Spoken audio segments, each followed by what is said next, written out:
থেকে লোহার কড়া বের করলেন। এবার ওই কড়ার ছিদ্র দিয়ে রক্ত আসতেছে, মুখ দিয়ে রক্ত পড়তেছে, দাড়ি ভিজে যাচ্ছে। বুখারী শরীফে এসেছে আল্লাহর নবী দুইখানা হাত নিজের চেহারার উপরে মলে এনে টাটকা রক্ত চোখের সামনে দেখে বলছেন, আহারে এই কওমের ফালাক কি করে হবে, এই কওমের মুক্তি কি করে হবে, এই কওমের নাজাত কি করে হবে, যে কওম তার নবীর চেহারা রক্ত দিয়ে আল্লাহ বানাইয়া দিল। নবীজি বললেন, আল্লাহুম্মা গফিরলি কওমি ফাইন্নাহুম লা ইয়ালামুন। আয় আল্লাহ পাক, আমার এই কওম বুঝতে পারে না, ওদেরকে মাফ করে দাও। খবর ছড়িয়ে গেল নবীজি শহীদ হয়ে গিয়েছেন। খবর ছড়িয়ে গেল চতুর্দিকে, মদিনায় খবর ছড়িয়ে গেল। মানুষ পাগলের মতো দৌড়ানো শুরু করে দিল। এক মেয়ে লোক দৌড়াচ্ছে উহুদের দিকে। কয়েকজন সাহাবীর সঙ্গে দেখা, তারা জিজ্ঞেস করলেন, দৌড়াও কেন মহিলা, যাও কই? কয় উহুদের দিকে যেতেছি। কয় যায় তো কোনো লাভ নাই, যেহেতু তোমার যে স্বামী এসেছিলেন জিহাদের ময়দানে তিনি তো শহীদ হয়ে গেছেন। মহিলা বলতেছে, কে শহীদ হয়েছে শুনতে চাই না, আগে বলো নবীজি কেমন আছে। আবার কিছুক্ষণ পর আর কয়েকজনের সঙ্গে দেখা, তারা বলছে, মেয়ে লোক দৌড়াও কই? যাচ্ছি উহুদের দিকে। তারা বলছেন যে কোনো লাভ নাই, তোমার যে দুইটা কলিজার টুকরা সন্তান উহুদে এসেছিল দুটোই শহীদ হয়ে গেছে। মা বলতেছে, ও সাহাবী, কে শহীদ হয়েছে শুনতে চাই না, তাড়াতাড়ি করে বলো আল্লাহর নবী মুহাম্মদুর রাসূলুল্লাহ সাল্লাল্লাহু আলাইহি ওয়াসাল্লাম কেমন আছেন। দৌড়াতে দৌড়াতে উহুদের মাঠে সাহাবায়ে কেরাম পরিবেষ্টিত। আল্লাহর নবীর কাছে গিয়ে হুজুরের জীবিত চেহারা মোবারকের দিকে তাকায়া মেয়ে লোকটি কাঁদতেছে আর বলতেছে, ইয়া রাসূলুল্লাহ, আমার স্বামী মরা শোক, আমার কলিজার টুকরা দুইটা সন্তান মরা শোক আমার কলিজা থেকে মুছে গেছে, আপনি বেঁচে আছেন তামাম মুসলমানদের এর চাইতে বড় সান্ত্বনা আর নাই। ভাইরা আমার, রাসূল করিম সাল্লাল্লাহু আলাইহি ওয়াসাল্লাম এভাবে করে ধৈর্যের পরিচয় দিয়েছেন। গালাগালি দেন নাই, রাগ করেন নাই, বদদোয়া করেন নাই। সুবহানাল্লাহ, সুবহানাল্লাহ। ভাইরা আমার, এই সবর এমন মহান বৈশিষ্ট্য এর মধ্যে রয়েছে। জিহাদের ময়দানে যদি লোক কম হয় আর যদি তাদের মধ্যে সবর থাকে, বেশি সংখ্যক লোকের উপরে আল্লাহ পাক সবরকারীদেরকে বিজয়ী করে দিবেন। কোরআনে কারীমে রব্বুল আলামিন বলেন, কাম মিন ফিয়াতিন কালিলাতিন গালাবাত ফিআতান কাসীরাতান বিইذনিল্লাহ আল্লাহু মা'আস সাবিরিন। এমন ঘটনার বহু নজির আছে যে কম সংখ্যক লোকেদের উপরে আল্লাহ পাক, বেশি সংখ্যক লোকেদের উপরে আল্লাহ পাক কম সংখ্যক লোকদেরকে জয়ী করে দিয়েছেন। আল্লাহু মা'আস সাবিরিন, আর আল্লাহ আছে ধৈর্যশালীদের সাথে। আল্লাহ আছে কাদের সাথে? দেখেন না বদরের কামটা, বদরের ময়দান, 313 জন মুসলমান, অস্ত্রপাতি নাই, সামান্য সামান্য অস্ত্র, আর কাফেরেরা এসছে হাজারেরও বেশি। আমার বন্ধুগণ, ধৈর্য কত বড় কাম দিল, ধৈর্য ধারণ করেছেন তারা, আল্লাহর উপরে ভরসা করেছেন। আল্লাহ রাব্বুল আলামিন অস্ত্রের কাজ কি দিয়া করায় দিলেন। একজন সাহাবী এসে বলছেন, হুজুর, জিহাদের ময়দান, ইসলামের প্রথম জিহাদ, আমার কাছে তো অস্ত্র নাই, মেহেরবানি করে একটা অস্ত্র আমারে দেন, আমি লাফায় পড়ি জিহাদের মধ্যে। হুজুর বলেন, অস্ত্র তো আমার কাছে নাই, দিবটা কি? সাহাবী বলছেন, হুজুর, অস্ত্র না থাকে যা পারেন তাই দেন, আপনার হাত দিয়ে যা দিবেন আমি দাঁড়ায় থাকতে পারবো না, জিহাদে আমাকে শরীক হতেই হবে। নবীজি কাছে পেলেন একখানা শুকনা খেজুরের ডালখানা তুলে সাহাবীর হাতে তুলে দিলেন। সাহাবী বলেন, রাসূলের হাতের দেওয়া শুকনা খেজুরের ডালটা নিয়ে আমি যখন কাফেরদের ভিড়ের মধ্যে ঝাঁপায় পড়ে যখন শুকনা খেজুরের ডাল দিয়ে আঘাত দিলাম, তখন ধারালো তরবারে দিয়ে আঘাত করলে যে কাম হয়, শুকনা খেজুরের ডালের আঘাতে কাফের দ্বিখণ্ডিত হয়ে জমিনে পড়ে গেল। ভাইরা আমার, আল্লাহ রাব্বুল আলামিন সবর যারা করে, সংখ্যা যদি কম হয়, আল্লাহ পাক তাদেরকে বিজয়ী করে দেবেন, এই ওয়াদা আল্লাহ রাব্বুল আলামিন করেছেন। এই সবরের গুণ ছাড়া জান্নাতেও প্রবেশ করা যাবে না। সবর যদি না থাকে বেহেশতে যাওয়া যাবে না।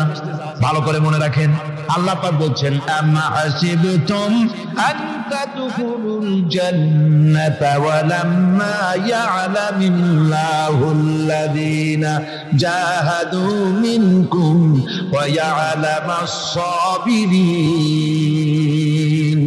তোমরা কি মনে করেছো এমনি বেহেশতে চলে যাবা? এটা কি মামু বাড়ির আবদার নাকি? এমনি বেহেশতে চলে যাবা? অথচ আল্লাহ রাব্বুল আলামিন এখনো দেখেন নেননি যে তোমাদের মধ্যে কারা জিহাদ করতে প্রস্তুত, কারা তোমাদের মধ্যে জিহাদ করে জান দেওয়ার জন্য প্রস্তুত, আর কারা ধৈর্যধারী, এটা তো আল্লাহ এখনো দেখে নেন নাই। সুতরাং হক এবং বাতিলের সংগ্রামে লিপ্ত হতে হবে। আল্লাহ দেখতে চান কারা জীবন দিতে চায়। সুতরাং ইসলামী আন্দোলনে যারা শরীক হবে তাদের বিপদ এবং মুসিবত দিয়ে আল্লাহ রাব্বুল আলামিন তাদের সাহসিকতা এবং ধৈর্যের পরীক্ষা নেবেন। কোরআনে কারীম বলছেন وَلَنَبْلُوَنَّكُمْ حَتَّى نَعْلَمَ الْمُجَاهِدِينَ مِنكُمْ وَالصَّابِرِينَ وَنَبْلُوَ أَخْبَارَكُمْ। অবশ্যই আমি তোমাদেরকে পরীক্ষার সম্মুখীন করব, আর তোমাদের মধ্যে সত্যিকার মুজাহিদ দৃঢ়তা অবলম্বনকারী কারা আমি তা দেখব।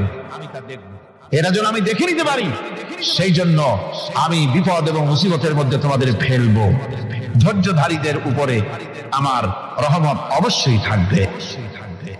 খবর এমন এক সম্পদ যা ধারণ করলে পরে আল্লাহ রাব্বুল আলামিন রাষ্ট্রীয় ক্ষমতা দান করে দেন। কোন সুবহানাল্লাহ, জোরে কোন সুবহানাল্লাহ। ধৈর্য ধারণ করলে আল্লাহ রাষ্ট্রের মতো বিরাট নিয়ামত আল্লাহ হাতে তুলে দিবেন।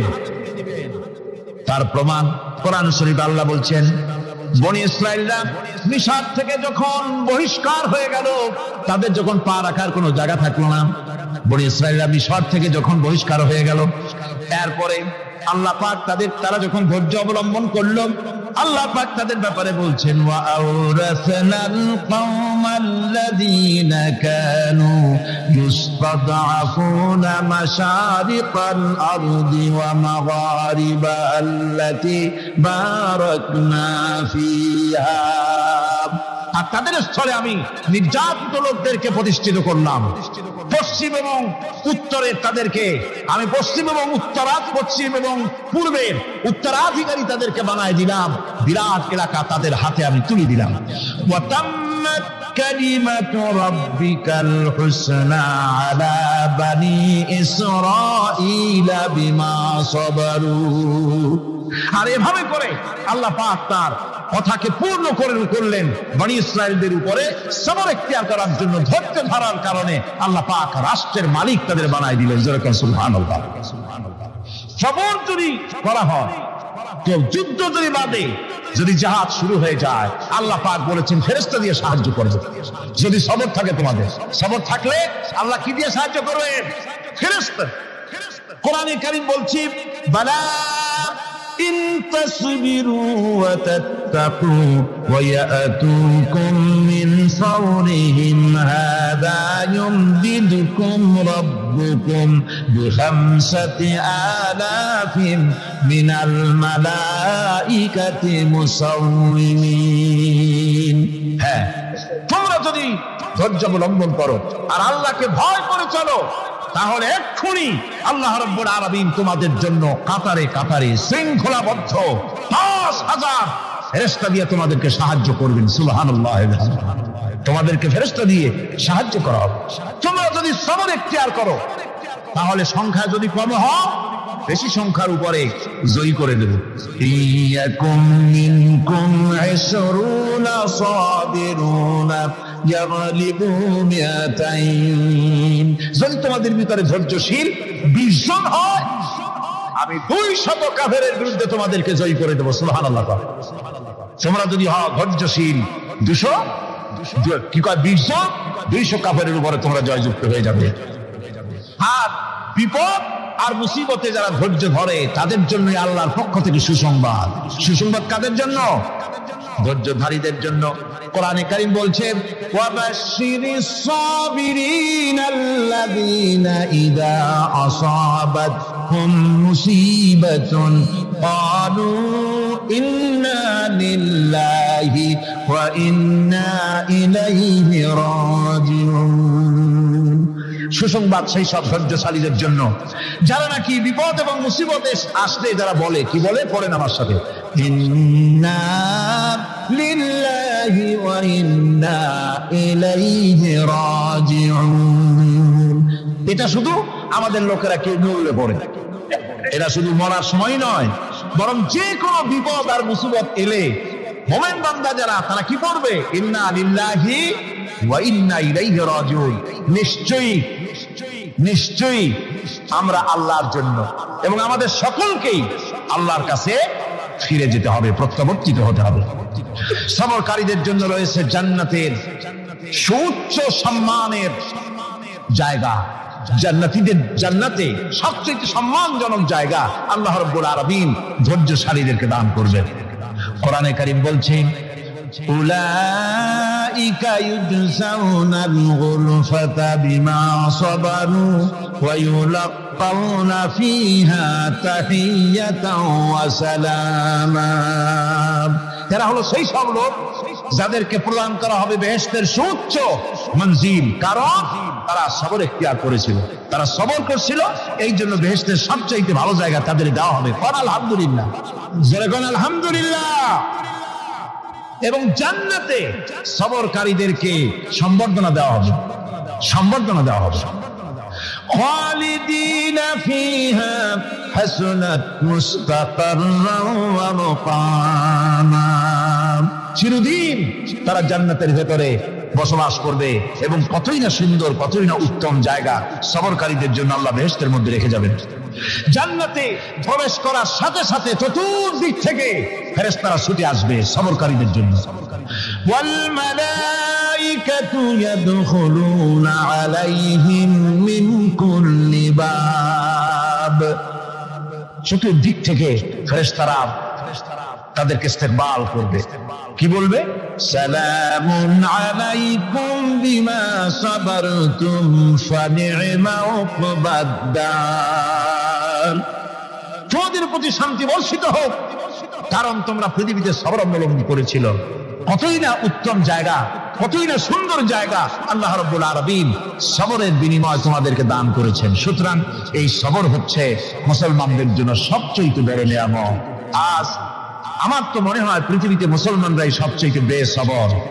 ট্রেনে যাবে বসা নিয়ে বেসবর, টিকিট নিয়ে বেসবর, বাসের মধ্যে বেসবর, বাজারে যাবে বেসবর, স্কুলে যাবে বেসবর, যেখানে যান সব জায়গায় আমরা বেশি অধৈর্য, ঠিক কিনা? কর সামান্য সামান্য জিনিস নিয়ে ঝগড়া করা, মারামারি করা, এই হচ্ছে আমাদের ট্র্যাডিশন।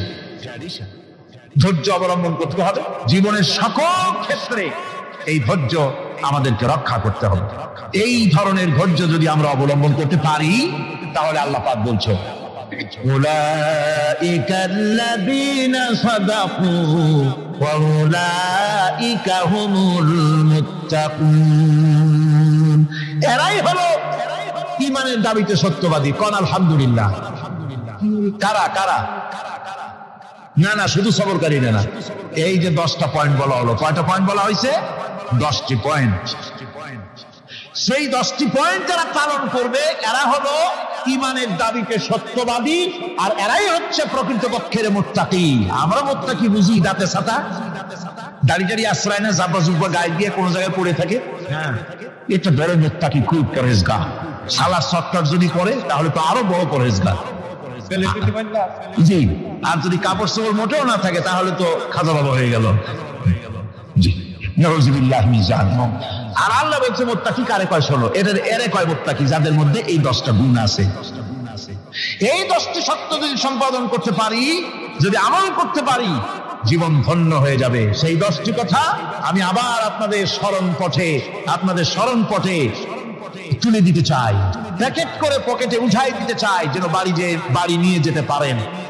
1 নম্বর হচ্ছে 10টি পয়েন্টের 1 নম্বর আল্লাহর প্রতি ঈমান। 1 নম্বরে আল্লাহর প্রতি ঈমান, 2 নম্বরে পরকালের প্রতি ঈমান, 3 নম্বরে ফেরেশতাদের উপর ঈমান, 4th নম্বরে কিতাবের প্রতি ঈমান, পঞ্চম নম্বরে নবীদের প্রতি ঈমান, ষষ্ঠ নম্বরে সহায় সম্বলহীন নিকটবর্তী আত্মীয়, এতিম, মিসকিন, প্রবাসী, মুসাফির, সাহায্য প্রার্থী এদেরকে মুক্ত করার জন্য এদেরকে সাহায্য প্রদান করা। 7 নম্বরে নামাজ প্রতিষ্ঠা করা, 8 নম্বরে যাকাত আদায় করা, 9 নম্বরে ওয়াদা পালন করা, 10 নম্বরে সবর এখতিয়ার করা। কয়টা হইল? এই 10টি কাজ যদি আমরা পালন করতে পারি, বিপদে মুসিবতে ধৈর্য ধারণ করতে পারি, যত মুসিবত আসুক, আসলে এগুলি কিছু না। মুসিবত আল্লাহ টেস্ট করবেন, মুসিবত দিয়া আল্লাহ টেস্ট করেন। দেখা যায় যে এদের শক্তি খুব বেশি, চোখে আপনি দেখতে পারেন, কিন্তু আল্লাহ বলছেন ইন্না কায়দা শায়তানে কানা দাঈফা। বাতিলরা হলো শয়তান। বাতিলরা কি? আর ওদের চক্রান্ত আসলেই দুর্বল। এদের চক্রান্ত আসলে কি? দুর্বল। কাজেই এগুলিকে ভয় করা যাবে না। বিপদে মুসিবতে ধৈর্য ধারণ করে যদি অগ্রসর হওয়া যায়, তো আল্লাহ রাব্বুল আলামিন এই 10টি পয়েন্ট যদি আমল করা যায়, দুনিয়াও শান্তি পাবো, আখিরাতেও শান্তি পাবো। যত মুসিবত আসুক, বিপদ আসুক, ধৈর্যের সাথে মোকাবেলা করতে হবে। ধৈর্যের অর্থ কি? আমি আগেই বলেছি, ধৈর্যের অর্থ হচ্ছে অবিচলতা, দৃঢ়তা, বরদাস্ত করা, সহিষ্ণুতা, ধীরতা, স্থিরতা। ধৈর্যের অর্থ এটা নয় একজন একটা থাপ্পড় মারলো আর আপনি বলবেন যে বাবা ব্যথা পাইছো নাকি, তাহলে আর একখান থাপ্পড় দিয়া দাঁত আমার সবগুলো ভালায় না। এর নাম ধৈর্য নয়। ধৈর্য হচ্ছে পরিস্থিতির মোকাবেলা করতে হবে সাহসিকতার সাথে, এর নাম হচ্ছে ধৈর্য। ওই যে আমি একটা দৃষ্টান্ত দিয়ে থাকি, এক সাপ একবার মুরিদ হয়েছিল এক পীর সাহেবের কাছে। পীর বলছিলেন যে আমি তো এইসব সাপ কাপ মুরিদ বানাই না। কয় না হুজুর, আমারে বানান। তারপরে মুরিদ বানায় কিছু অভিজ্ঞতা শিখাই দিল আর বললো খবরদার কাউকে দংশন করবে না। ঠিক আছে, সে দেয়া জিজ্ঞাসা শুরু করে দিয়েছে। এর মধ্যে জমিনে রাখাল আসছে, ধান কাটছে, ধানগুলো নিবি কি করে, দড়ি দড়ি পাচ্ছে না। তো কি করা যায়, বানবে কি দিয়া? সন্ধ্যার পরে অন্ধকারে দেখে যে দড়ি একটা পড়ে আছে। ও যে কি দড়ি তা তো ওরা বোঝে না। ওইটা নিয়ে দামরে ফেসাইয়া লেজ দিয়ার মাথা দিয়ে এরকম করে বাসেটা দিয়ে বাঁধছে। সাপ তখন বলতেছে, হায় হায় রে, কেবল যে মুড়ি ধইছি, তা না হলে তুই ঠিক পাইছি যে আমি কি ধরনের দড়ি। এরপরে নিয়ে বাড়ি নিয়ে ভালাই দেশে খুলে সাপটার ঘাড় গেছে মস্কিয়া। বহুত কষ্ট করে হুজুরের বাড়ি গিয়ে হাজির। কয় যে হুজুর কি একখান জিকের শিখাইলেন, আমার তো ঘাটটার মস্কে শেষ। আশ্চর্য কথা, কত মানুষ মুড়ি হইল, কত কিছু মুড়ি হইলো, কারো তো জিকের করলে ঘাড় মস্কে যাবে কেন? এটা কেমন কথা? কয় হুজুর ঘটনাই। আরে বেটা ঘটনা এইটা, তুই কি করছিলি? কয় যে আপনি নিষেধ করছেন দংশন করতে, আমি তো দংশন করতে পারিনি। আরে বেটা, দংশন করতে নিষেধ করছিলাম, ফোস করতে তো নিষেধ করি নাই। তোরে যখন দড়ি মনে করে হাত দিছিল, ফোস করে উঠতি, ওই রাখা লাভ দিয়া বর্ডার পার হইয়া দিল্লি চলে যেত। কাজী ধৈর্যের মানে শীত হয়ে পড়ে না। ধৈর্য মানে অবিচলতা, দৃঢ়তা নিয়ে শক্তি সঞ্চয় করে আল্লাহর উপরে ভরসা করে বাতিলের বিরুদ্ধে ঝাঁপিয়ে পড়তে হবে, বাতিল উৎখাত হতে পারতে হবে। অনাথনে, বিপদে মুসিবতে আর হক আর বাতিলের সংঘর্ষ চলাকালীন ধৈর্য ধারণ করা, এটা হলো সবচাইতে একটা বড় কোয়ালিটি। কোরআনে কারিমে সবর শব্দটি সবচাইতে বেশি ব্যবহার করা হয়েছে। সর্বাধিক ব্যবহৃত শব্দ কোনটি? সবর। সবর আরবি একটি মৌলিক শব্দ, এমন একটি মৌলিক শব্দ যার তাৎপর্য অন্য কোন ভাষা দিয়া, খবরটা বললে যেমন বোঝানো যায়, অন্য কোন ভাষা দিয়া এটার অর্থ করে এটার হক আদায় করা সম্ভব না। আর এই সবর কোরআনে কারিমে বিভিন্ন জায়গায় বিভিন্ন অর্থে ব্যবহার হয়েছে। যেমন সবর শব্দের অর্থ হচ্ছে অবিচলতা, বাংলায় যা বোঝানো যায়। সবর শব্দের অর্থ হচ্ছে অবিচলতা, দৃঢ়তা, সহিষ্ণুতা, মন মেজাজের সমতা, ধীরতা, স্থিরতা, কষ্ট সহিষ্ণুতা, বরদাস্ত করা। এগুলি এই সবরের এই শব্দ, এই অর্থগুলি কোরআনে কারিমের বিভিন্ন জায়গায় বিভিন্ন রকম এটাকে ব্যবহার করা হয়েছে। সবর একটি মৌলিক মানবীয় গুণ। এই গুণ যার মধ্যে আছে, সে তার নৈতিকতার শীর্ষে পৌঁছে যেতে পারে। আর এই গুণটি যার মধ্যে অভাব, এই সবর যার ভিতরে নাই, সে মানুষের পর্যায়ে পড়ে না। যত অসুবিধা, যত কষ্ট, যত রকমের বিপদ মুসিবত, যত রকমের অসুবিধার সৃষ্টি হয়, তার মূলীভূত কারণ হচ্ছে ধৈর্যের অভাব, সবরের অভাব। দুনিয়ার সমস্ত নবী রাসূলগণ সবর অবলম্বন করেছেন। তারা ছিলেন সবরের মূর্ত প্রতীক। সবর কাকে বলে দুনিয়াবাসীকে তারা তা দেখিয়ে দিয়েছে। নিজ নিজ কওমের কাছ থেকে যখন কওমের কাছে নবীরা দাওয়াত দিয়েছেন, ইসলামের দ্বীনের দাওয়াত দিয়েছেন, তখনই সমাজপতিরা, রাষ্ট্রশক্তি তাদের উপরে, নবীদের উপরে ভেঙে পড়েছে, অত্যাচার করেছে। আল্লাহ পয়গম্বরেরা এই সমস্ত অত্যাচারের মোকাবেলায় চরম ধৈর্যের পরিচয় দিয়েছেন। কোরআনে কারিমে উল্লেখ করা হয়েছে অত্যাচারের মোকাবেলায় আম্বিয়া কেরাম যা বলেছেন সেটা হলো এই: وما لنا ألا نتوكل على الله وقد هدانا سبلنا। আল্লাহ পাক বলেন, পয়গম্বরেরা বলেছেন আমরা আল্লাহর উপরে ভরসা করব না, তো কার উপরে ভরসা করব? তিনি তো আমাদেরকে সঠিক পথ দেখিয়েছেন, সঠিক রাস্তা আমাদের দেখিয়েছেন, সুতরাং তার উপরেই তো আমরা ভরসা করব। ولنصبرن على ما أذيتمونا وعلى الله فليتوكل المتوكلون। তোমরা আমাদের যে সব কষ্ট দাও, পীড়ন দাও, সেজন্য আমরা ধৈর্য অবলম্বন করব। তোমরা আমাদেরকে কষ্ট দিচ্ছ, আমরা ধৈর্য অবলম্বন করব আর ভরসা করব কেবলমাত্র তার উপরে যে আল্লাহ রাব্বুল আলামিন আমাদেরকে নবী করে পাঠিয়েছেন। সেই ভরসা করতে হলে সেই আল্লাহর উপরেই তো ভরসা করা উচিত। আমরা সেই আল্লাহর উপরে ভরসা করে আছি। তোমাদের যত খুশি আমাদের বিরুদ্ধে ষড়যন্ত্র করো, আমাদেরকে অত্যাচার করো। কোরআনে কারিমে হযরত হুদ আলাইহিস সালামের ঘটনা আল্লাহ রাব্বুল আলামিন এভাবে এনেছেন, तमाम এলাকার মানুষ তার বিরুদ্ধে ক্ষিপ্ত হয়ে গিয়েছে। সমাজের লোক, রাষ্ট্র শক্তি হযরত হুদ আলাইহিস সালামের উপর অত্যাচারের পাহাড় ভেঙে দিয়েছে। হযরত হুদ আলাইহিস সালাম একা মানুষ, সমাজের রাষ্ট্র শক্তির এই দুর্বিসন্ধি আর ষড়যন্ত্রের চ্যালেঞ্জ তিনি গ্রহণ করলেন। আর তিনি বললেন, তিনি যেটা বললেন আল্লাহ পাক কোরআনে তা কোট করে দিলেন। দুনিয়ার সমস্ত ইসলামী আন্দোলনের কর্মীদের জন্য আল্লাহ পাক কোট করে দিলেন, সমস্ত মুমিনদের জন্য তা উল্লেখ করলেন।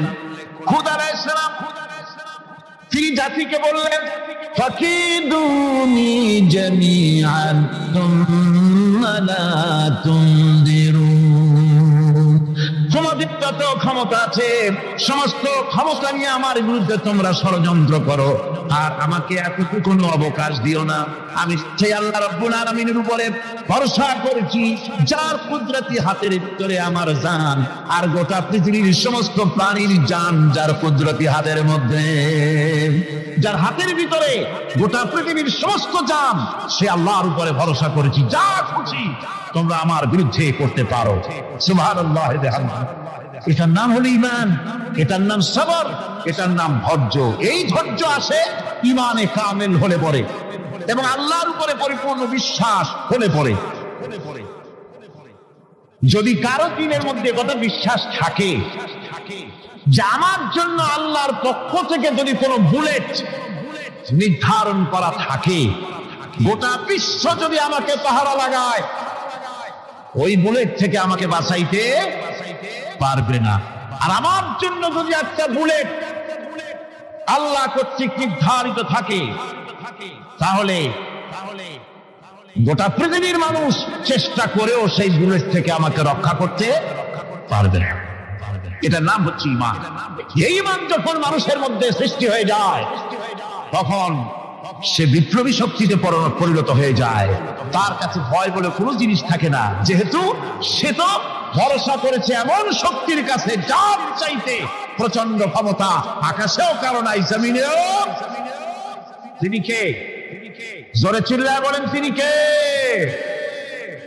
আমার বন্ধুগণ, রাসূল করিম সাল্লাল্লাহু আলাইহি ওয়াসাল্লাম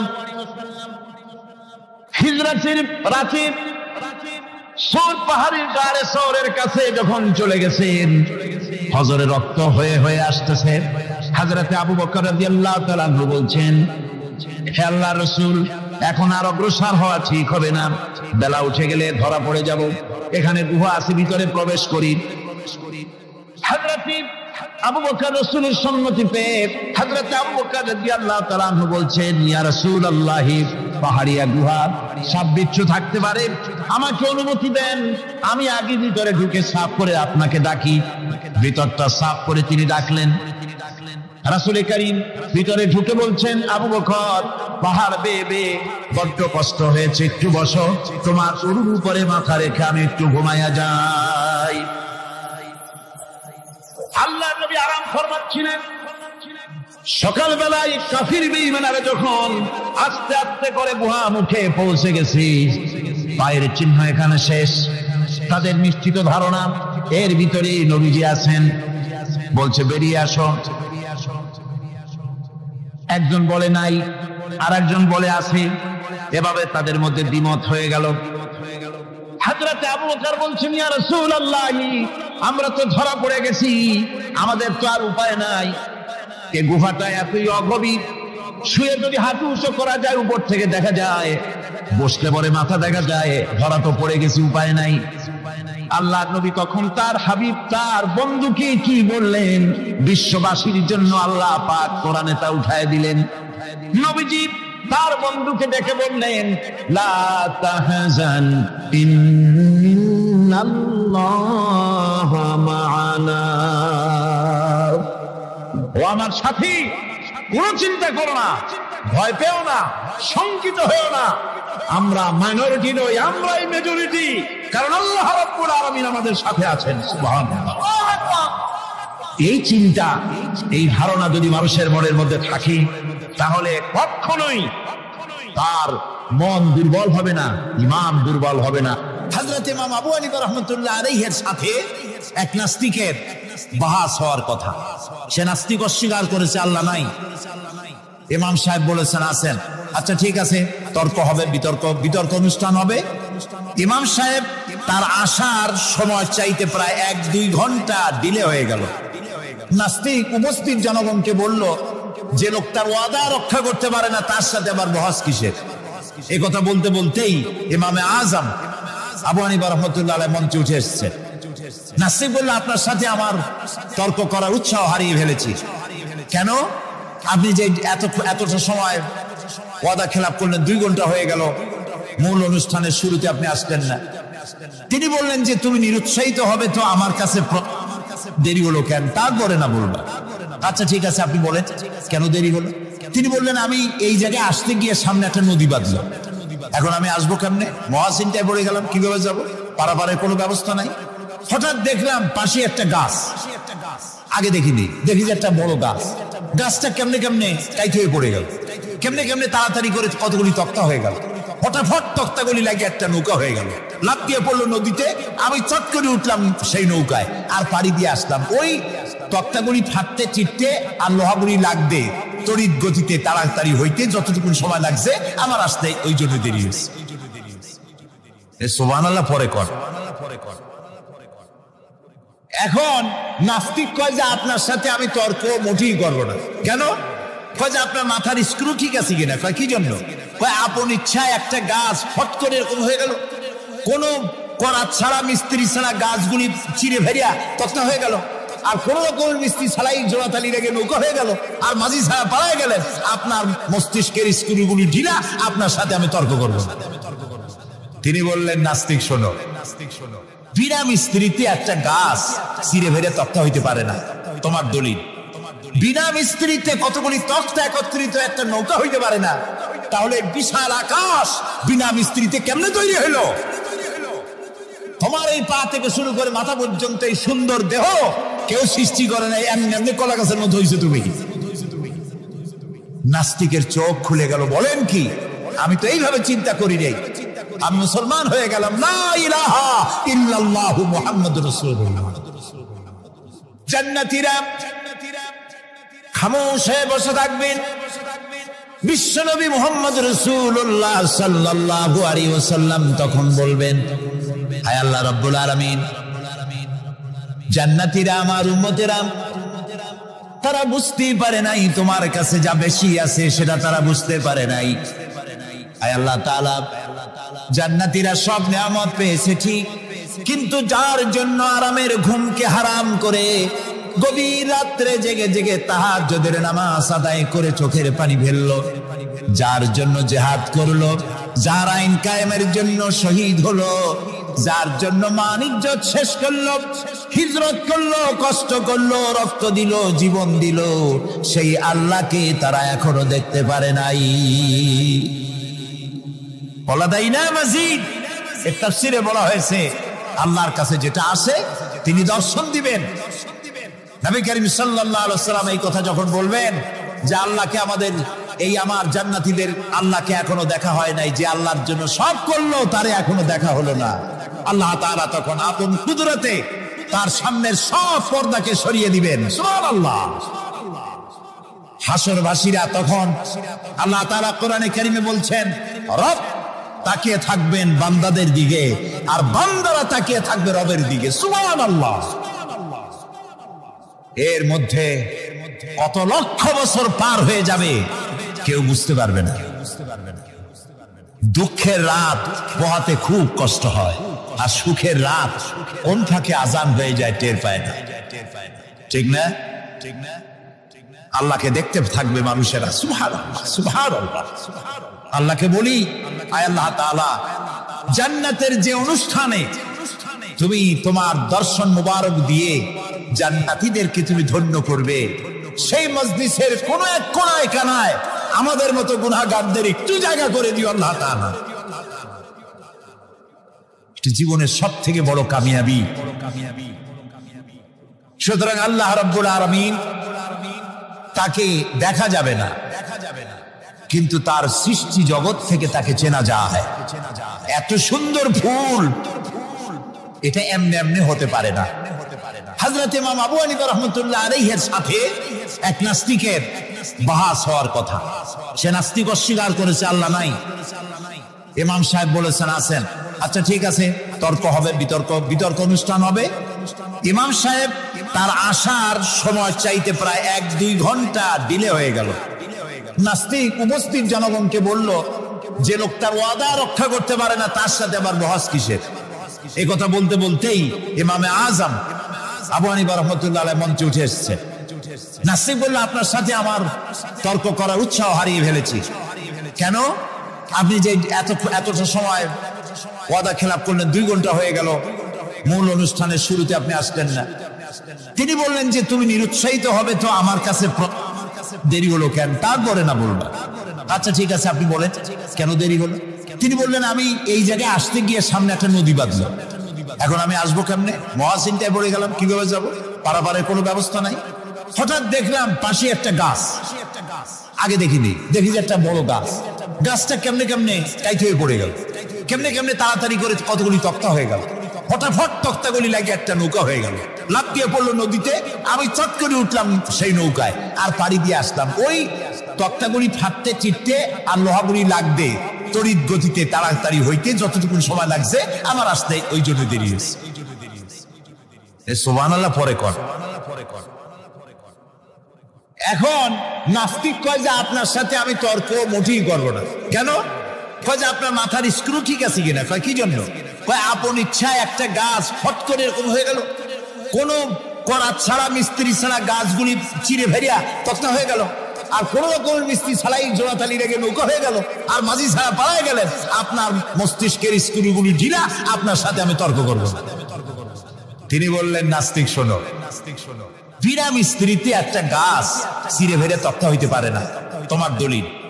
বিনা মিস্ত্রিতে কতগুলি তক্তা একত্রিত একটা নৌকা হইতে পারে না, তাহলে বিশাল আকাশ বিনা মিস্ত্রিতে কেমনে তৈরি হইল? তোমার এই পা থেকে শুরু করে মাথা পর্যন্ত এই সুন্দর দেহ কেউ সৃষ্টি করে নাই, এমনি এমনি কলা গাছের মধ্যে হইছে তুমি। নাস্তিকের চোখ খুলে গেল। বলেন কি? আমি তো এইভাবে চিন্তা করি রে, আমি মুসলমান হয়ে গেলাম। লা ইলাহা ইল্লাল্লাহু মুহাম্মাদুর রাসূলুল্লাহ।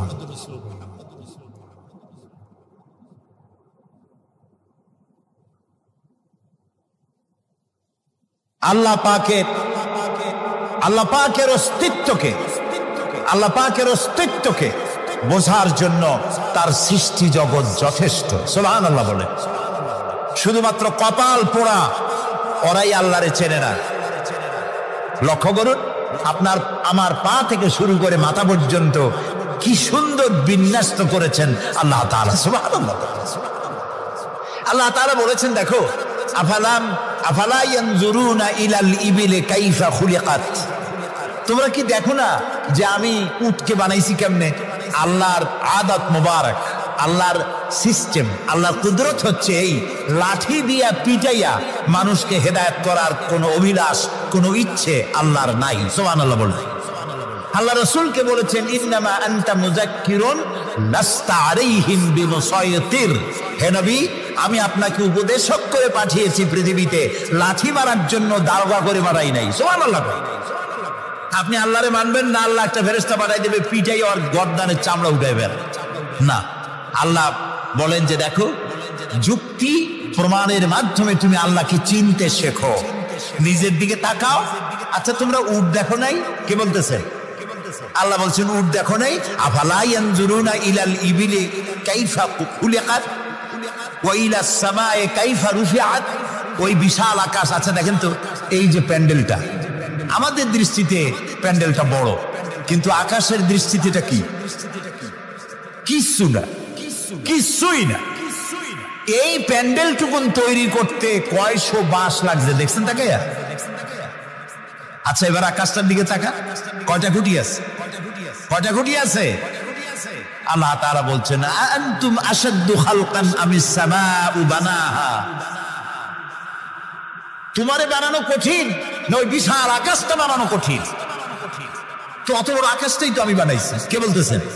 আল্লাহ তাআলা। আল্লাহ বলছেন, আফালা ইয়ানজুরুনা ইলাল ইবিলি কাইফা খুলিকাত, উট বানাইছি কি আপনি দেখো নাই? এইটা নিয়ে মুফাসসিরিনে কেরাম অনেক তাফসীর করেছেন। কেউ বলেছেন আল্লাহ তাআলা এই জন্য এটা বলেছেন যে উটের দুইটা হাঁটু। সমস্ত প্রাণীর হাঁটু কয়টা? কয় দুইটা। আপনার কি দুইটা হাঁটু? একটু বুঝে শুনে জবাব দেন। আমাদের হাঁটু কয়টা? গরুর কয়টা? হাতির কয়টা? সব প্রাণীর হাঁটু একটা, উটের হাঁটু দুইটা।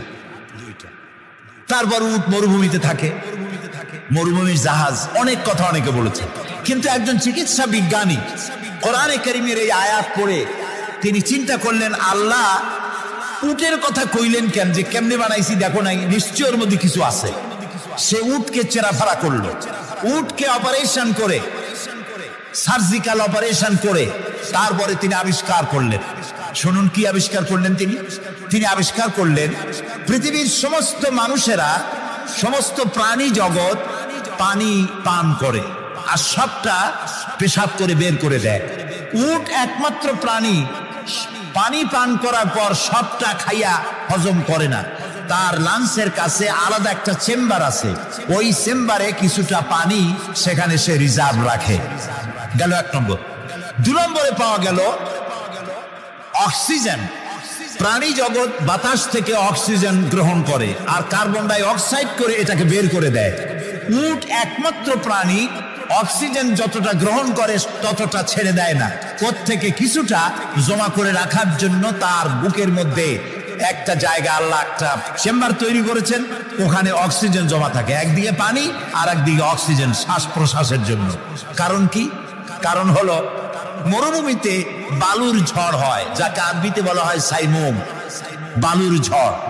এই ঝড় যখন শুরু হয় তখন একটানা ঝড় চলতে থাকে, 2 দিন 3 দিন 1 সপ্তাহ চলতে থাকে। মানুষেরা টের পেয়ে যার যার আশ্রয় গ্রহণ করে। উট তো মরুভূমিতে চড়ে বেড়ায়, সে এইটাকে পালাবে কোথায়? সে বাঁচবে কি করে মরুঝড়ের মধ্যে? বালির ঝড়, বৃষ্টির মতো বালি পড়ে গাড়ি ডুবে যায়, পাহাড় ডুবে যায়, এই অবস্থা হয়ে যায়। উট বাঁচবে কি করে? আল্লাহ রাব্বুল আলামিন উটের দেহ তৈরি করার সময় এমন ব্যবস্থা করে দিলেন, উট যখন টের পায় বালুর ঝড় হবে, সঙ্গে সঙ্গে তার সামনের 2টা পাও দিয়া বালু সরায় দিয়া তার মাথার গলার অর্ধেকটা বালুর মধ্যে ঢুকায় দিয়া 5 দিন 7 দিন যেন থাকতে পারে, পানি আর অক্সিজেনের জন্য, সে যেন মারা না যায়। এর জন্য আল্লাহ রাব্বুল আলামিন তার বুকের মধ্যে পানি আর অক্সিজেন রাখার ব্যবস্থা করেছেন। আফালা ইয়ানজুরুনা ইলাল ইবিলি কাইফা খুলিকাত, কেমনে উট বানাইছি দেখো নাই? সুবহানাল্লাহ বলে। আল্লাহ রাব্বুল আলামিন তার এই বিশাল সৃষ্টি, আকাশ জমিন, গাছপালা, তরু লতা, কীট পতঙ্গ, সাগর নগর সব তৈরি করে তারপরে আল্লাহ তাআলা বলছেন, এবার তাকাও আমার আকাশের দিকে, তাকাও আমার জমিনের দিকে। আল্লাযী খালাকা সাবআ সামাওয়াতিন তিবাকা মা তারা ফি খালকির রহমানি মিন তাফাউত। তাকাও আমার আকাশের দিকে, তাকাও আমার জমিনের দিকে। আল্লাহ তাআলা বলছেন, দেখো কোনো ভুল আছে নাকি? হাল তারা মিন ফুতুর, কোন ভুল দেখতে পাও? কে জিজ্ঞেস করছেন? তাকাও আকাশের দিকে, দেখো জমিনের দিকে দেখো, হাল তারা মিন ফুতুর, কোন ভুল দেখতে পাও? আল্লাহ তাআলা বলেন, বারবার তাকাও, বারবার তাকাও। এভাবে বারবার দেখতে দেখতে তোমার চক্ষু কাতর হয়ে তোমার নিজের দিকে ফিরে আসবে। আমার সৃষ্টি নৈপুণ্যতার ভেতরে কোনো ভুল খুঁজে পাবে না। পা থেকে শুরু করে মাথা পর্যন্ত আমরা একটু খেয়াল করি তো, আমাদের পায়ের তালুর চামড়া যেরকম, পায়ের পিঠের চামড়া কি ওরকম? আমাদের পায়ের পিঠের চামড়া যেরকম, ওইটা যদি হতো পায়ের তলায়, তাহলে প্রতি 3 দিন অন্তর 2 দিন অন্তর পায়ে হাফসুল করা লাগতো জুতার মতো, ঠিক না? হাতের উপরে চামড়াটা যেরকম, হাতের তালুতে চামড়া কি ওরকম? হাতের তালুর চামড়া কি তাও কইতে পারেন না, পুরু, আর উপরেরটা পাতলা। এই উপরের চামড়াটা যদি এইখানে হইতো তাহলে গরম কদু আর ডাল খাইতেই পারতেন না, চামড়ার কাম শেষ।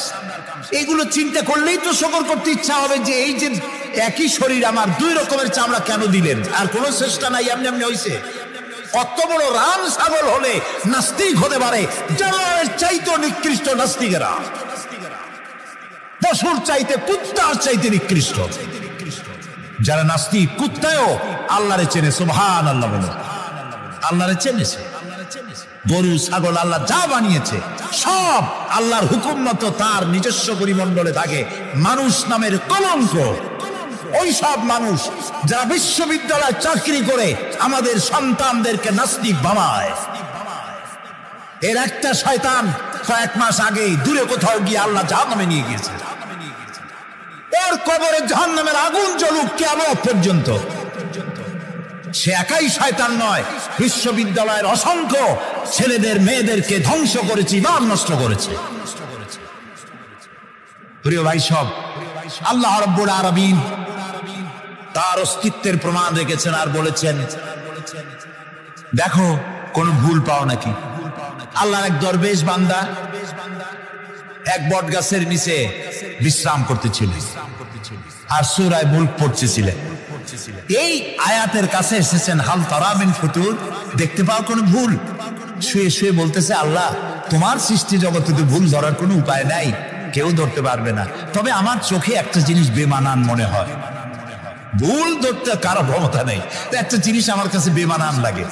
একা একা বলতেছে, সেটা হলো এই, তুমি তাল গাছ বানাইছো যেমন, তালও সেই রকম বড়, বেল গাছ যেমন বেলও বড়, নারকেল গাছ যেমন নারকেলটাও বড়, কিন্তু এত বড় বিরাট বট গাছ ফল একেবারে এতটুকু এতটুকু, এইটা একটু বেমানান লাগতেছে।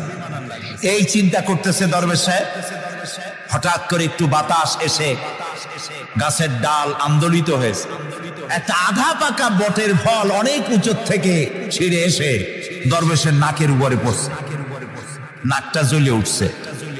দরবেশ সাহেব বলছে, আস্তাগফিরুল্লাহ, আল্লাহ এটা তো ফল না, এটা আমার চিন্তার জবাব। আমি চিন্তা করতেছি গাছ আনমান ফল হয় নাই, তাল গাছ যেমন ফল যেমন, বট গাছ যেমন ফল যদি ওই আকারে হইতো, ফলটা যে পজিশন নিয়ে আমার নাকে পড়ছে, এতে তো আমার নাকও যাইতো মাথাও যাইতো। সুতরাং আল্লাহ রাব্বুল আলামিন তার সৃষ্টি জগৎকে আপন কুদরত দিয়ে সুন্দর করে সৃষ্টি করেছেন। ভাগ্যবান তারা যে আল্লাহকে স্বীকার করে 5 ওয়াক্ত নামাজে আল্লাহকে সেজদা দেয়, সুবহানাল্লাহ। আর শিক্ষক নামের, শিক্ষিত নামের কলঙ্ক ওই সব মুসলমান যারা মুসলমানের ঘরে জন্মগ্রহণ করে নিজেকে নাস্তিক বলে পরিচয় দেয়, নিজেকে যারা বামপন্থী বলে পরিচয় দেয়। মুসলমান তা আবার বামপন্থী, আস্তাগফিরুল্লাহ। কোরআনে কারীমে আল্লাহ তাআলা বলেছেন, আসহাবুল ইয়ামিন আসহাবুশ শিমাল, ডানপন্থী আর বামপন্থী। রাসূলুল্লাহ বলেছেন বাম হাতে খায় শয়তান, তোমরা বাম হাতে খাবা না। বাম দিকের কামটাই শয়তানের, বাম দিকের কাম কার? জোরে বলেন। এই জন্য রাস্তা দিয়ে হাঁটবেন, ডান দিক দিয়ে হাঁটেন।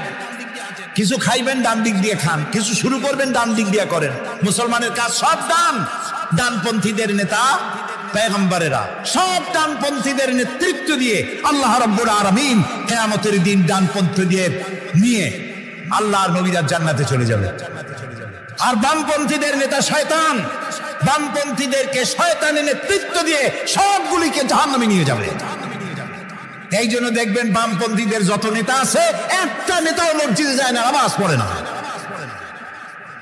প্রিয় ভাই, সব কপাল পোড়া না হলে কোন মুসলমানের সন্তান বামপন্থী আন্দোলন করতে পারে না। হতভাগ্য, নিকৃষ্ট, জঘন্য।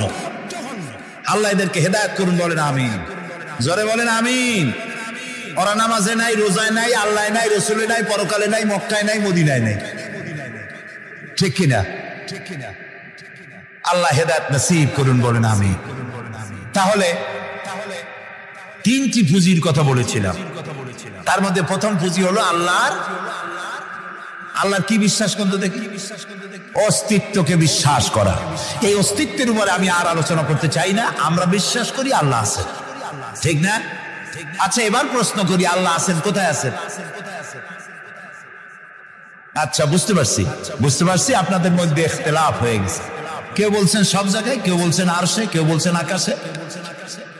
আর যারা বেশি বুদ্ধিমান তারা কোনো জবাব দেন নাই, চিন্তা করছেন কোনটা কইয়ে কোন জ্বালায় পড়ি।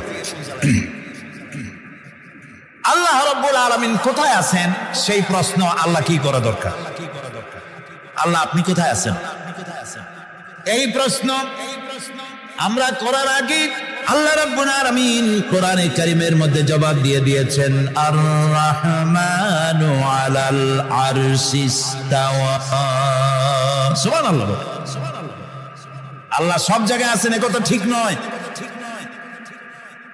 কেন ঠিক নয় সেটাও বুঝাই দেই। সব জায়গা বলতে তার মধ্যে তো টয়লেটও আছে। সব জায়গা বলতে আরো বহুত খারাপ জায়গা আছে, আমি সে জায়গাগুলির নাম নিলাম না। তাহলে আল্লাহ কি সেসব জায়গা আছে?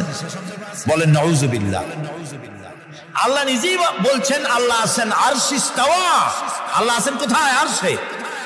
আল্লাহ যে আরশে আছে সেই জন্যই তো মানুষের হাত উঁচু করে আল্লাহর কাছে, এরকম বলে যে উপরওয়ালা বলে না, না নিচুওয়ালা বলে, সব জায়গাওয়ালা এরকম বলে, উপরওয়ালা বলে।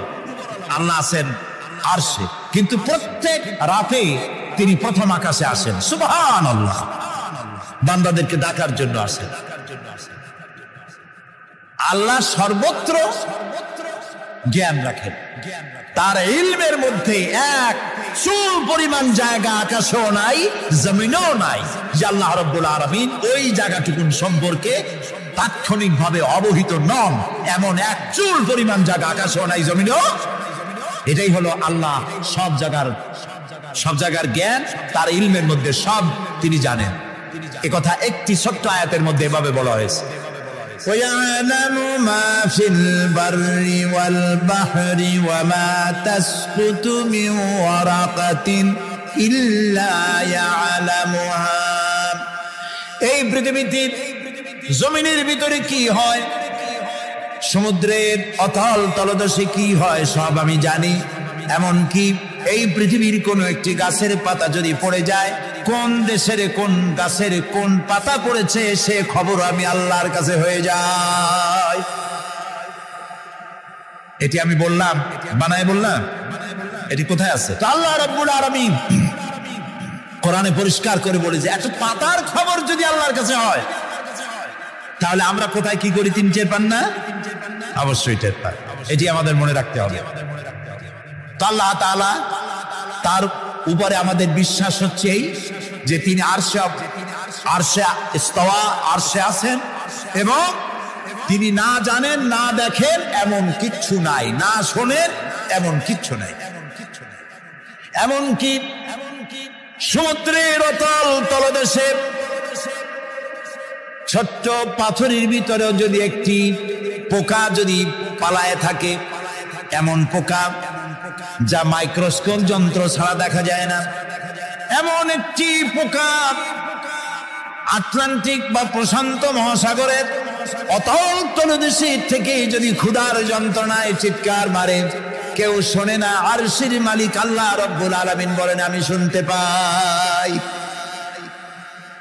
সুতরাং তিনি সব শুনতে পান, তিনি দেখতে পান, এবং সবকিছু তার নলেজে আছে। এ হচ্ছে আল্লাহর অস্তিত্বে বিশ্বাস। 2 নম্বরে আল্লাহর সিফাতে বিশ্বাস। 2 নম্বরে কি বলেন? সিফাত মানে কি? গুণ। বলেন কি? গুণাবলীতে বিশ্বাস। আল্লাহর নাম আল্লাহ। বলেন তো, আল্লাহ নয়, কিন্তু আল্লাহ হচ্ছে অশুদ্ধ, শুদ্ধ হচ্ছে আল্লাহ। বলার সময় মুখটা গোল হয়ে যাবে। বলেন তো, সবাই উচ্চারণ করেন আল্লাহ, আবার বলেন আল্লাহ, আবার বলেন আল্লাহ। সুবহানাল্লাহ, কি মধুর না, কি মজার না। কোন বান্দা যদি অন্তরের অন্তঃস্থল থেকে একবার যদি বলে আল্লাহ, আল্লাহ রব্বুল আলামিন 70 বার সাড়া দিয়ে জিজ্ঞেস করেন বান্দা কি চাও, আমি শুনছি। আল্লাহ হচ্ছে ইসমে জাত, আর সিফাতি নাম হচ্ছে বাকি 98টা নাম। মোট ওয়ালাহুল আসমাউ হুসনা। আল্লাহ তাআলা রয়েছে পবিত্র নাম, অনেক নাম, 99টা নাম। কয়টা নাম? আল্লাহ হচ্ছে ইসমে জাত। এই যে আমরা অনেক সময় খোদা বলি, খোদার কসম, খোদার কিরা, খোদা হাফেজ বলি না আমরা? এই খোদা শব্দ যতটা সম্ভব এই শব্দ উচ্চারণ থেকে বিরত থাকা উচিত, কারণ আল্লাহর 99 নামের মধ্যে খোদা বলে কোনো শব্দ নাই। কেউ যদি 10 লক্ষ বার খোদা বলে, একবার আল্লাহ বলার সমান হবে না, হবে না। কেমন খোদা বলে আল্লাহ নিজের নামকে পরিচিত করেন নাই। আল্লাহর নাম হচ্ছে আল্লাহ। আল্লাহর নাম কি? আর বাকি হলো গুণবাচক নাম। তিনি রব, তিনি রাজ্জাক, তিনি ওয়াদুদ, তিনি জব্বার, তিনি কাহ্হার, তিনি রহমান, তিনি রহিম। এরকম আছে না নাম? সব গুণবাচক নাম। এই আল্লাহকে বিশ্বাস করতে হবে। 1 নম্বরে তার অস্তিত্ব, তিনি আছেন। 2 নম্বরে গুণ সহকারে বিশ্বাস করতে হবে। আমরা পানিকে বিশ্বাস করি সে চুবাইয়া ডুবাইয়া মারতে পারে, এই হিসাবে বিশ্বাস করি, ঠিক না? আগুনকে বিশ্বাস করি সে পোড়ায় মারতে পারে। সাপকে বিশ্বাস করি সে দংশন করলে আমি মরে যেতে পারি, ঠিক কিনা? এইভাবে প্রত্যেকটা জিনিসের গুণ সহকারে তাকে বিশ্বাস করতে হয়। সেই জন্য আল্লাহকে আল্লাহ আছেন এইটা শেষ কথা নয়, তার গুণ সহকারে তাকে বিশ্বাস করতে হবে। তিনি হচ্ছেন খেতে দেওয়ার মালিক, রাজ্জাক। মানে বলেন তো নামটা কি? রাজ্জাক মানে কি? রিজেক দাতা। কে রিজেক দাতা? এই জন্য রিজেক চাইতে হবে কার কাছে? আল্লাহর কাছে। কোন অভাব অভিযোগের জন্য আমি কাউকে বলবো না আপনি আমার খেতে দেন, আল্লাহর কাছে চাইতে হবে। চাইবো কার কাছে? আল্লাহর কাছে। খেতে দেওয়ার মালিক তিনি। আচ্ছা বলেন, এই পৃথিবীর মধ্যে মানুষেরা বেশি না হাতি, ঘোড়া, বাঘ, ভল্লুক, ময়না, টিয়া, মাছ, পাখি, পতঙ্গ, কীট এগুলো বেশি? কোনটা বেশি? আমরা বেশি না ওরা বেশি? ওরা বেশি, ওরা বেশি। এই যে অসংখ্য হাতি আছে পৃথিবীতে, হাতির পেট বড় না আমার পেট বড়? গন্ডারের পেট বড় না আপনার পেট বড়?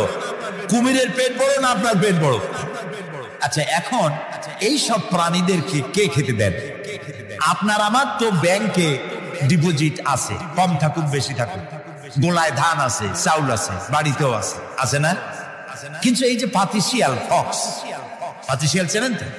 চিনবেনি তো, সাংঘাতিক চালাকি। এই পাতিশিয়াল কোন ব্যাংকের ম্যানেজারের কাছে গিয়ে বলছে যে ম্যানেজার সাহেব,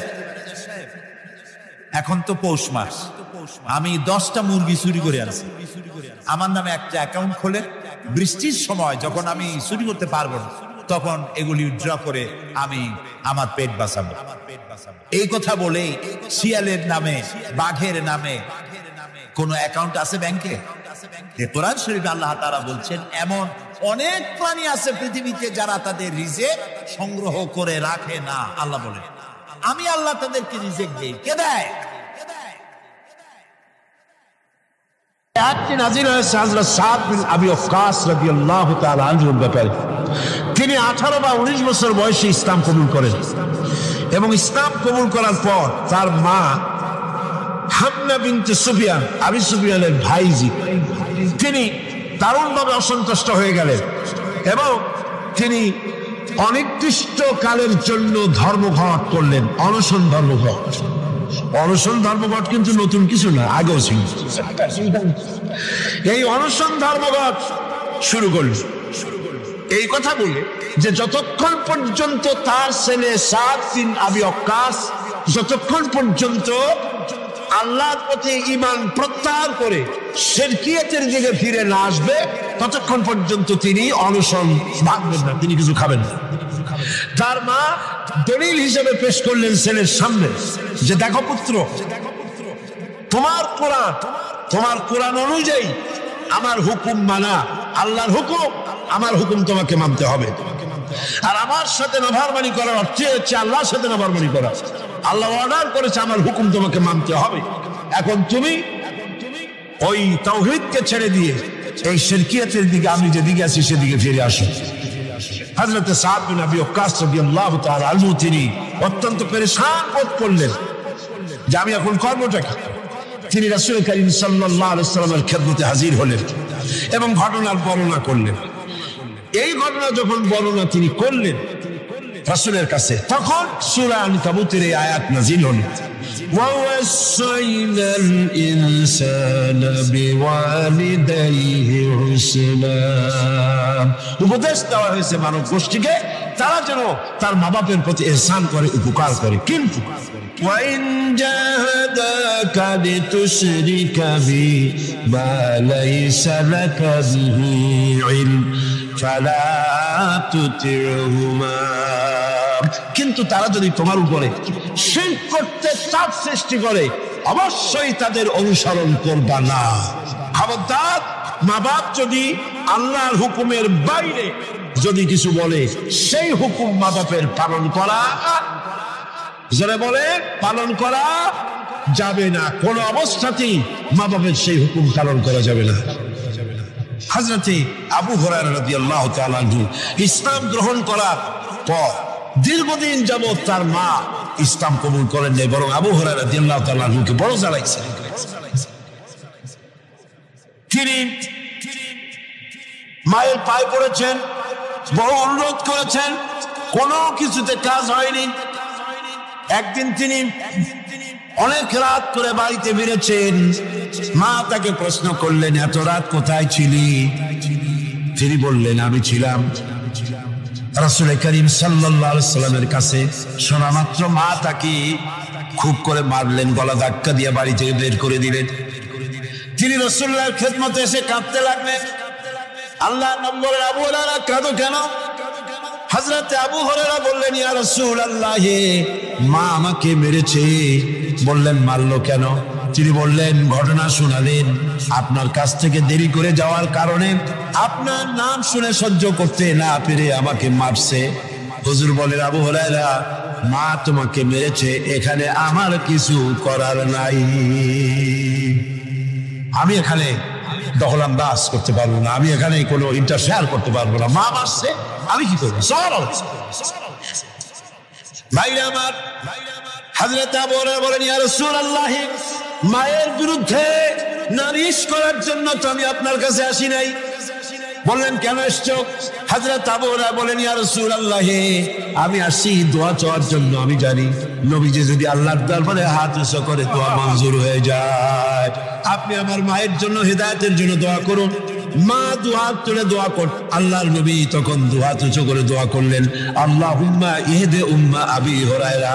আয় আল্লাহ, আমি দোয়া করি আবু হুরায়রার মাকে তুমি হেদায়েত নসিব করে দাও। হযরত আবু হুরায়রা দৌড় দিলেন। কয়েকজন সাহাবী পিছন থেকে টেনে ধরলেন, দৌড়াও কেন? কোনো বিপদ হলো নাকি? তিনি বললেন, না, কোনো বিপদ হয় নাই, তবে দৌড়াও কেন? তিনি বললেন, দৌড়াই এই কারণে, আমাকে যেতে দাও, বাড়ি পর্যন্ত আমি দৌড়াই যেতে চাই। আমি বাড়ি পর্যন্ত দৌড়াই গিয়ে দেখতে চাই আমি দৌড়ে আমার বাড়িতে আগে পৌঁছলাম না, রাসূলুল্লাহর দোয়া আমি বাড়ি যাওয়ার আগে রাসূলের দোয়া আমার বাড়ি পর্যন্ত গেল নাকি? হযরতে আবু হুরায়রা রাদিয়াল্লাহু তাআলা আনহু তিনি বাড়িতে চলে গেলেন, দরজায় গিয়ে নক করলেন, ভেতর থেকে আওয়াজ এলো কে? তিনি বললেন, মা আমি আবু হুরায়রা এসেছি। মা বলছেন, আপু অপেক্ষা করো, দরজা খুলে দিতেছি। হযরতে আবু হুরায়রা তিনি বললেন, মায়ের গলার আওয়াজ দিয়েই আমি বুঝতে পারলাম আমি ঘরে আসার আগে রাসূলুল্লাহ তীর তার নিশানায় পৌঁছে গেছে, দোয়া কবুল হয়ে গেছে। হযরতে আবু হুরায়রা বললেন, মা বেরিয়ে এলেন, গোসল করে এসেছেন। মা আমারে বললেন, বাবা তোমাকে মারার পর আমি বড় অনুতপ্ত হয়েছি যে আমি মারলাম কেন? আমার ছেলে তো কোনো খারাপ মানুষের কাছে যায় নাই, দুনিয়ার সর্বশ্রেষ্ঠ মানুষের কাছে গেছে, মারলাম কেন? বড় অনুতপ্ত আর অনুশোচনা আমি করেছি। আমি গোসল করেছি, আমি ওযু করেছি, আমাকে জলদি করে নিয়ে চলো আল্লাহর নবীর খেদমতে নিয়ে হাজির করে দাও। হযরতে আবু হুরায়রার মা ঘোষণা করলেন, লা ইলাহা ইল্লাল্লাহু মুহাম্মাদুর রাসূলুল্লাহ।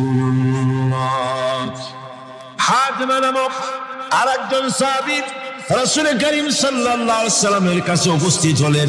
তিনি অনুমতি চাইলেন যে রাসূল আমি জিহাদে যেতে চাই, আমি জিহাদে যেতে চাই। হুজুর বললেন, আলাকা ওয়ালিদাতুন, তোমার কি মা বেঁচে আছে? তিনি বললেন, হ্যাঁ আমার মা জীবিত আছেন। আল্লাহর নবী বললেন, ইযহাব ফাকরিমহা ফাইনাল জান্নাতা তাহতা রিজলাইহা। আখরাজাহু নাসাই, নাসাই শরীফের হাদিস।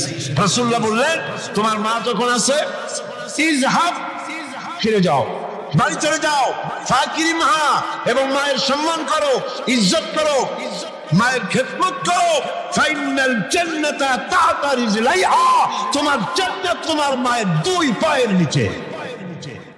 ربنا ظلمنا أنفسنا وإن لم تغفر لنا وترحمنا لنكونن من الخاسرين ربنا لا تزغ قلوبنا بعد إذ هديتنا وهب لنا من لدنك رحمة إنك أنت الوهاب। أي الله تعالى হাজার হাজার মুসলমান নরনারী ঠান্ডাকে উপেক্ষা করে তোমার দ্বীনের কথা শোনার জন্য, কোরআনে কারীমের কথা শোনার জন্য এই মাঠে এসে হাজির হয়েছে। আল্লাহ তুমি দয়া করে মেহেরবানি করে আলোচনার সওয়াবটুকু হুজুরে পুরনূর সাল্লাল্লাহু আলাইহি সাল্লামের রূহ মোবারকে পৌঁছে দাও। রব্বুল আলামিন, আমাদের মধ্য থেকে যাদের মা বাপ দুনিয়া থেকে জনমের মতো বিদায় হয়ে গেছে, আল্লাহ কবরে যদি আযাব থাকে দয়া করে আযাব মাফ করে দাও। আল্লাহ আমাদের মা বাপের উপরে তোমার রহমত নাজিল করো। রব্বিরহামহুমা কামা রব্বায়ানি সগীরা, রব্বিরহামহুমা কামা রব্বায়ানি সগীরা। হে আল্লাহ রব্বুল আলামিন, এই মাহফিলে যত লোক আছি আমরা, কার কোন ব্যাধি আছে, রোগ আছে, আমরা তুমি ভালো করে জানো। আমাদের প্রত্যেকের ব্যাধিকে তুমি শিফায়ে আজলা দান করে দাও। اللهم حبب إلينا الإيمان وزينه في قلوبنا وكره إلينا الكفر والفسوق والعصيان واجعلنا من الراشدين ربنا تقبل منا إنك أنت السميع العليم وتب علينا إنك أنت التواب الرحيم سبحان ربك رب العزة عما يصفون وسلام على المرسلين الحمد لله رب العالمين واجعل آخر كلمتنا عند الموت لا إله إلا الله محمد رسول